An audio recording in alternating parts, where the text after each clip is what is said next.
Bonjour à tous, aujourd'hui on parle de la whey, ce complément alimentaire qu'on voit partout, sur internet, dans les pubs, dans les grandes surfaces. Qu'est-ce que c'est?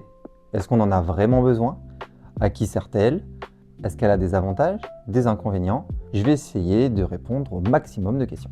Tout d'abord, la whey, qu'est-ce que c'est? Lorsqu'on trait la vache, on récupère du lait.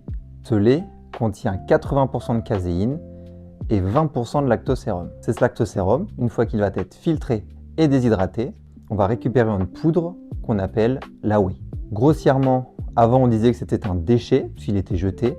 Aujourd'hui, c'est devenu un coproduit parce que beaucoup de personnes se l'arrachent. Son avantage, c'est qu'elle apporte une grande quantité de protéines en un minimum de volume et qu'elle a une digestion rapide. La whey, c'est pas un produit miracle, c'est simplement une source de protéines, d'acides aminés de très bonne qualité. Entre autres, la leucine, qui va nous intéresser par la suite. L'avantage de la whey, c'est qu'elle possède un DIAAS ou un PDCAS d'excellente qualité, c'est-à-dire que sa digestibilité et que son absorption est excellente. Depuis quelques années, on parle aussi de la protéine végétale.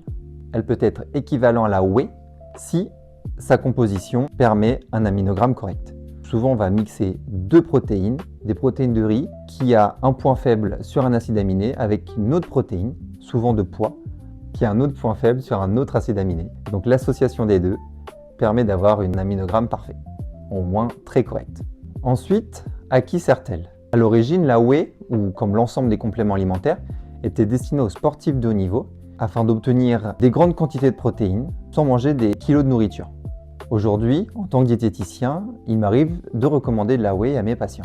Que ce soit des sportifs amateurs, pour des personnes âgées aussi, pour lutter contre la sarcopénie, donc la fonte de masse musculaire, les personnes qui mangent peu de viande, peu de poisson ou peu d'œufs, qui ont aussi des intolérances, ou enfin les personnes qui ont des gros besoins en protéines avec des objectifs sportifs. Le but est simplement d'atteindre leurs besoins protéiques lorsque l'alimentation ne suffit pas.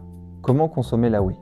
Ce complément alimentaire en poudre s'intègre parfaitement à des préparations culinaires, pancakes, des gâteaux, porridge, ou alors en dessert avec un fromage blanc, un skyr, ou tout simplement dans un shaker avec de l'eau, du lait ou dans un smoothie.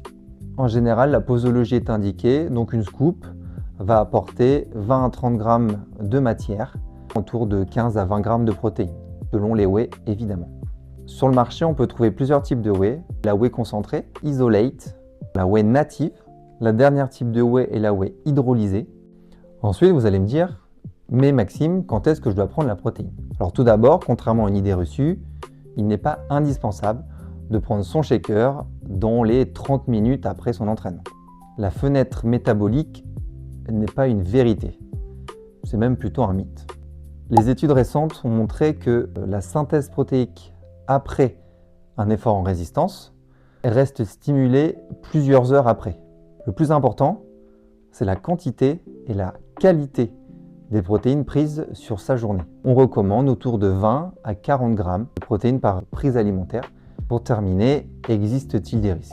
On sait que chez la personne en bonne santé, aucune donnée scientifique n'a montré qu'une prise de compléments alimentaires n'abîmait les reins. Cependant, la qualité de la protéine et la capacité digestive des individus peuvent rentrer en conflit. Il peut arriver parfois des troubles digestifs ou alors de l'acné indésirable.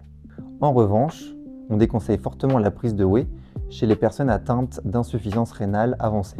Mais dans ces cas-là, il y a eu un diagnostic médical qui a été vu avec un professionnel de santé. Pour conclure, la whey n'est ni dangereuse ni indispensable. C'est simplement un outil pratique qui permet d'atteindre son quota protéique journalier lorsque l'alimentation ne suffit pas. J'espère que ce réel vous a plu. N'hésitez pas à partager, à mettre un j'aime, à me poser des questions si le sujet vous intéresse, à me proposer un autre sujet pour la suite. Avec grand plaisir, on en répond en commentaire. Et je vous dis à la prochaine.